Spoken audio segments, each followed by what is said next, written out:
Subscribe now and press the bell icon. Never miss an update. नमस्कार प्यारे साथियों, DR brother classes के इस YouTube चैनल पर आप सभी मित्रों का हार्दिक स्वागत है।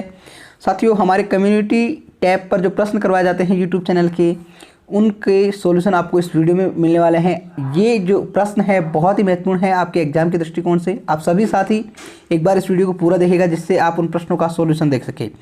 साथियों, पहला प्रश्न है हमारा, टाइप डी प्रकार का व्यक्तित्व किस मनोवैज्ञानिक द्वारा बताया गया है? टाइप डी, फ्रीडमैन एवं रोजरमैन, मॉरिस, डेमोलेट और कोबासा। आप सभी साथियों को बता दूं, टाइप डी प्रकार का जो व्यक्तित्व है डेमोलेट के द्वारा बताया गया था। ऑप्शन नंबर जो 3 है हमारा राइट आंसर हो जाएगा। आप सभी साथी ध्यान रखिए, फ्रीडमैन एवं रोजरमैन के द्वारा टाइप ए और टाइप बी बताया गया है, और क्रिस मॉरिस के द्वारा, ये जो मॉरिस है इसके द्वारा टाइप सी बताया गया है, और कोबासा के द्वारा टाइप एच प्रकार का व्यक्तित्व बताया गया है। आप सभी साथी इन चीज़ों को नोट कर सकते हैं।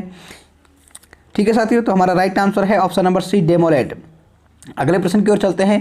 देखिए साथियों, बहुत ही शानदार प्रश्न है। वाक्य किसे कहते हैं? वाक्य किसे कहते हैं, आपको बड़े ध्यान से पढ़ना है इस प्रश्न को। काफ़ी ज़्यादा साथियों ने इसका आंसर गलत दिया था। सार्थक शब्दों का योग, शब्दों का सार्थक योग, ए व बी दोनों वर्णों का व्यवस्थित समूह है। साथियों, वाक्य किसे कहते हैं आप सभी साथी जानते हैं। यहाँ पर जो राइट आंसर है ऑप्शन नंबर बी, शब्दों का सार्थक योग। साथियों, दोनों में अंतर क्या है, ऑप्शन 1 और ऑप्शन बी? आप सभी बताइए। यहाँ पर बताया है सार्थक शब्दों का योग। जैसे मैं सार्थक शब्द लिख दूँ यहाँ पर, कल, पल, चल, ये सब क्या है? ये सार्थक शब्द है, लेकिन ये कोई वाक्य बन रहा है क्या? बिल्कुल नहीं बन रहा साथियों। जैसे मैं कहूँ राम पढ़ता है, यहाँ पर जो शब्द है उनका सार्थक योग है। तो आप सभी साथी जान रहे हैं, शब्दों के सार्थक योग को ही हम वाक्य कहते हैं जिसका एक पूर्ण अर्थ हो। ठीक है साथियों, शब्दों का सार्थक योग। तो ऑप्शन नंबर बी हमारा राइट आंसर है। अगले प्रश्न की ओर चलते हैं साथियों। प्रोजेक्ट लेपर्ड किससे संबंधित है? बाघ संरक्षण, तेंदुओं के संरक्षण से, गोडावण के संरक्षण से, उपरोक्त सभी। तो साथियों, प्रोजेक्ट जो लेपर्ड है हमारा वो तेंदुओं के संरक्षण से संबंधित है। ऑप्शन नंबर बी हमारा राइट आंसर है। अगले प्रश्न की ओर चलते हैं। गुलाब फूलों में श्रेष्ठ है, वाक्य में कौन सी संज्ञा है? व्यक्तिवाचक, जातिवाचक, भाववाचक और समूहवाचक। आप सभी साथी ध्यान रखिए, गुलाब, यहाँ पर गुलाब के बारे में पूछा गया है। आप सभी साथी मुझे बताइए, गुलाब जो फूलों में श्रेष्ठ है वो गुलाब एक है या फिर अनेक है? जब बहुत सारे गुलाब हो सकते हैं तो हमारा जो यहाँ पर संज्ञा होगी वो जातिवाचक संज्ञा होगी। ठीक है साथियों, आप सभी साथियों को संज्ञा पहचानने की ट्रिक हमारे द्वारा वीडियो बनाया गया है, आप सभी साथी चैनल पर जाकर देख सकते हैं। एक से अधिक और भाव, जहाँ एक होगा पर्सनल होगा, व्यक्तिगत रूप से पूरे संसार में एक ही चीज़ हो वो व्यक्तिगत होता है, और एक से ज़्यादा हो वो होती है हमारी जातिवाचक संज्ञा। तो ऑप्शन नंबर जो बी है हमारा राइट आंसर है, जातिवाचक संज्ञा। अगला प्रश्न है साथियों, बुद्धि का GCGF मॉडल किसके द्वारा प्रतिपादित किया गया? Thomson, Spearman, Cattell, Guilford. साथियों, जो GCGF मॉडल है कैटल के द्वारा प्रतिपादित किया गया था। ऑप्शन नंबर सी हमारा राइट आंसर है। आप सभी साथियों को बता दूं, GC और GF का मतलब क्या है? साथियों, GC और GF का मतलब है, GC का मतलब है जनरल क्रिस्टल, सामान्य ठोस, और जनरल F का मतलब है फ्लूइड, सामान्य तरल बुद्धि। अर्थात सामान्य ठोस बुद्धि और सामान्य तरल बुद्धि का जो सिद्धांत है वो कैटल ने दिया था। आप सभी साथी जानते हैं, जो GC है जनरल क्रिस्टल बुद्धि, ठोस बुद्धि, वो वातावरण से संबंधित है, और GF जनरल फ्लूइड जो बुद्धि है वो वंशानुक्रम से संबंधित है। आप सभी साथी इतनी जानकारी जरूर रखिए इस प्रश्न के बारे में। ठीक है साथियों, अगले प्रश्न की ओर चलते हैं। अगला प्रश्न है हमारा, सोनी जी की नशिया लाल मंदिर कहाँ स्थित है? अजमेर, जयपुर, सीकर, जयपुर। आप सभी साथियों को पता है सोनी जी की जो नशिया है लाल मंदिर के नाम से प्रसिद्ध है, और ये अजमेर में स्थित है, और ये जो है एक प्रकार का जैन मंदिर है। क्या है साथियों? जैन मंदिर है। ठीक है साथियों, अगला प्रश्न है हमारा, संकेत अधिगम का तात्पर्य है कि प्राणी प्रत्येक उद्दीपक के लिए क्रियाएं करेगा। एक समान, अलग अलग, कभी एक समान कभी अलग अलग कह नहीं सकते। साथियों, संकेत अधिगम का जो तात्पर्य है वो प्राणी प्रत्येक उद्दीपक के लिए क्या करेगा? अलग अलग क्रियाएं करेगा।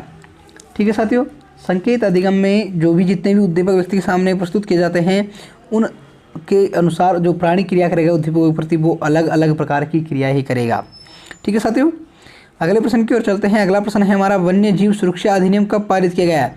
वन्य जीव सुरक्षा अधिनियम जो है 1972 में पारित किया गया था। ऑप्शन नंबर सी हमारा राइट आंसर है। अगला प्रश्न है साथियों, अव्ययी भाव समास है देखिए साथियों, मोस्ट इंपॉर्टेंट प्रश्न है प्रतिकूल, प्रतिक्रिया, प्रतिदिन और प्रतिध्वनि। सभी शब्दों में आपको उपसर्ग लगा हुआ मिल जाएगा, लेकिन आप क्या करते हैं, उपसर्ग देखकर बता देते हैं कि ये अव्ययी समास, लेकिन ऐसा नहीं है। आप सभी को ध्यान रखना होगा, ये जो अव्ययी भाव समास का जो समस्त पद बनता है वो एक अव्यय के रूप में बनता है, और अव्यय का मतलब है नव्यय, जिसको खर्च नहीं किया जा सके, अर्थात उसका लिंग, कारक, काल, वचन के अनुसार कोई प्रभाव नहीं पड़ता है। आप देखिए साथियों, प्रतिध्वनि, हम प्रतिध्वनि को प्रतिध्वनियाँ बना सकते हैं। जब इसका स्वरूप चेंज हो रहा है तो ये अवयव तो हो ही नहीं सकता, तो ऑप्शन नंबर 4 हमारा नहीं हो सकता। प्रतिदिन, हम बात करते हैं प्रतिक्रिया की, प्रतिक्रिया की हम प्रतिक्रियाएं कर सकते हैं, तो ये भी अवयव चेंज हो रहा है। और प्रतिकूल, आप सभी साथी जानते हैं प्रतिकूल, प्रतिकूल का मतलब होता है विरुद्ध, विपरीत, और तो इसका अन्य अर्थ जा रहा है तो यहाँ बहुव्रीहि हो जाता है। तो ऑप्शन नंबर जो सी है हमारा, ऑप्शन नंबर सी प्रतिदिन जो है हमारा राइट आंसर होगा। इसको आप प्रतिदिनों नहीं कर सकते, ठीक है साथियों, तो ऑप्शन नंबर सी हमारा राइट आंसर है। अगले प्रश्न की ओर चलते हैं। अगला प्रश्न है, पियाजे के अनुसार संज्ञानात्मक विकास होता है सतत, असतत। देखिए साथियों, लगभग 84% साथियों ने गलत जवाब दिया है। इसका जो राइट आंसर है, पियाजे के अनुसार जो संज्ञानात्मक विकास होता है वो सतत भी होता है और असतत भी होता है।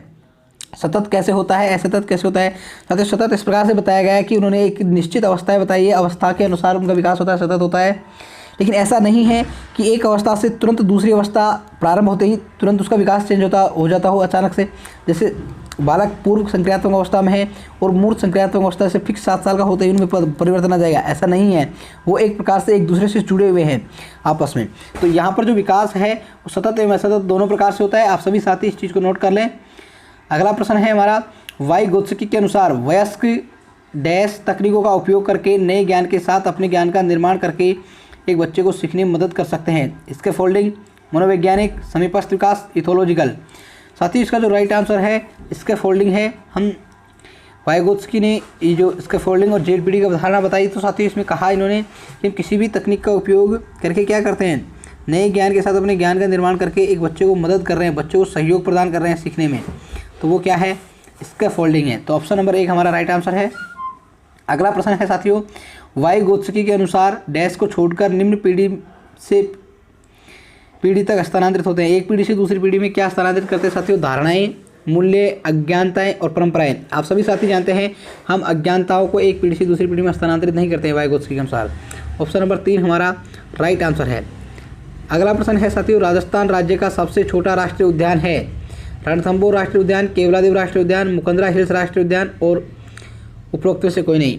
साथियों इसका जो राइट आंसर है ऑप्शन नंबर 2 केवलादेव राष्ट्रीय उद्यान। बी आप सभी साथी जान रखें, सबसे छोटा है केवलादेव राष्ट्रीय जो उद्यान है उसको पक्षियों का स्वर्ग भी कहा जाता है।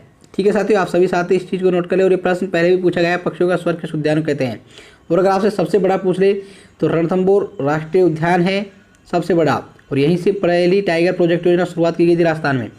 और मुकंदरा हिल्स राष्ट्रीय उद्यान ये सबसे नया है, अभी बना है। ठीक है साथियों, अगले प्रश्न की ओर चलते हैं। अगला प्रश्न है, क्षेत्रफल की दृष्टि से राज्य का सबसे बड़ा वन्य जीव अभ्यारण्य है। क्षेत्रफल की दृष्टि से सबसे बड़ा वन्य जीव अभ्यारण्य, सहिष्णु वन्य जीव अभ्यारण्य, राष्ट्रीय मरु उद्यान, सज्जनगढ़ अभ्यारण्य और सीता माता अभ्यारण्य। तो साथियों इसका जो राइट आंसर है सबसे बड़ा वन्य जीव अभ्यारण्य राष्ट्रीय मरु उद्यान है। ऑप्शन नंबर बी हमारा राइट आंसर है। अगला प्रश्न साथियों आप सभी को स्क्रीन पर दिखाई दे रहा होगा, शक्ति मनोविज्ञान सिद्धांत किसके द्वारा प्रतिपादित किया गया है? कैरोल रीड टराटर कोबा साहब। तो आप सभी साथियों बता दूं, शक्ति मनोविज्ञान का जो सिद्धांत है रीड के द्वारा दिया गया था। साथियों इनका मानना है कि व्यक्ति में बहुत सारी शक्तियाँ होती है और उन शक्तियों में से बुद्धि भी एक प्रकार की शक्ति ही है। लगभग इन्होंने 30 प्रकार की शक्तियों का वर्णन किया है। ठीक है साथियों, आज का अंतिम प्रश्न है साथियों हमारा, माउंट एवरेस्ट शिखर फतेह हासिल करने वाली सबसे युवा महिला 13 वर्ष 11 माह में जिन्होंने माउंट एवरेस्ट शिखर फतेह किया है, कौन सी महिला है? बछेंद्री पाल, प्रेमलता अग्रवाल, मालावत पूर्णा, अरुणिमा सिन्हा। आप सभी साथियों को बता देता हूँ इसका जो राइट आंसर है ऑप्शन नंबर सी मालावत पूर्णा है। इन्होंने सबसे कम उम्र में सबसे युवा महिला है जिन्होंने माउंट एवरेस्ट शिखर फतेह किया है। सबसे पहली महिला पूछी जाए आपसे प्रथम तो आपको बछेंद्री पाल बनाना है, बछेंद्री पाल बताना है।